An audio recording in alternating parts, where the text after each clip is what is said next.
Oui, merci Monsieur le Président. Un rapport que nous ne remettons pas en cause. Néanmoins, on a quelques informations à vous demander, notamment en ce qui concerne le droit de réservation en contrepartie des garanties d'emprunt qui sont faites et qui sont accordées à Orvitis. Comment va se concrétiser ce droit de réservation? Combien ça représente de volume de logement? Et puis, on peut aussi se poser la question de qui orientera les publics sur ces logements. Il est évoqué la possibilité d'un accès au logement social des publics particuliers comme les jeunes majeurs confiés au titre de l'ASE, ou encore les personnes reprenant une activité d'insertion. Tout ça, c'est très bien. Est-ce que le public des victimes intrafamiliales, et notamment des femmes avec des enfants de moins de 3 ans, sera-t-il concerné?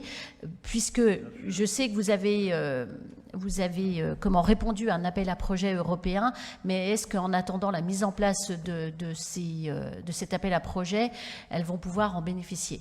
Voilà.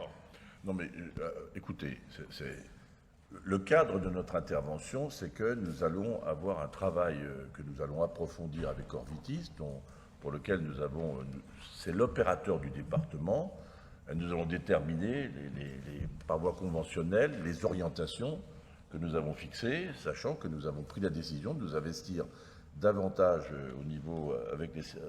aux côtés des services de l'État, au point que nous allons reprendre un certain nombre de dispositifs avec l'idée de guichet, quoi. Donc, je pense qu'il y a là une piste clairement ouverte. Évidemment que les sujets que nous allons avoir, c'est dans le cadre des dispositifs aussi qui existent, mais de voir comment nous pouvons tisser un partenariat encore plus organisé pour faire face notamment au logement. Parfois nous avons des difficultés au logement pour les jeunes relevant de l'ASE, ou bien évidemment pour les violences faites aux femmes. Vous connaissez l'engagement du département dans ce domaine, particulièrement vous, Madame Pugliese aussi le sait. Nous sommes très engagés pour prévenir là aussi le risque social, en lien avec la justice et en lien avec les instances judiciaires, éloigner au maximum tous ceux qui pourraient présenter des risques de violence pour que la personne reste chez elle.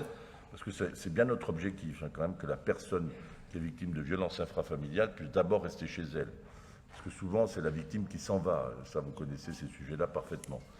Enfin, qui est appelée à partir. Donc voilà, on va travailler sur la convention. On a quelques semaines et mois, on l'a dit, le calendrier est fixé.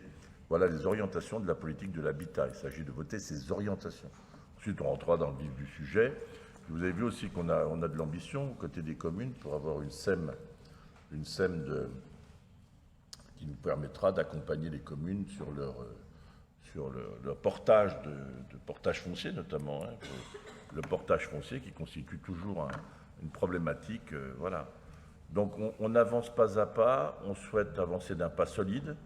Je ne veux pas qu'on aille dans des secteurs qui nous exposeraient à des risques financiers, parce qu'une SEM, c'est aussi une gestion particulière, avec une direction, voilà. Et donc nous sommes en train de bien aborder le sujet.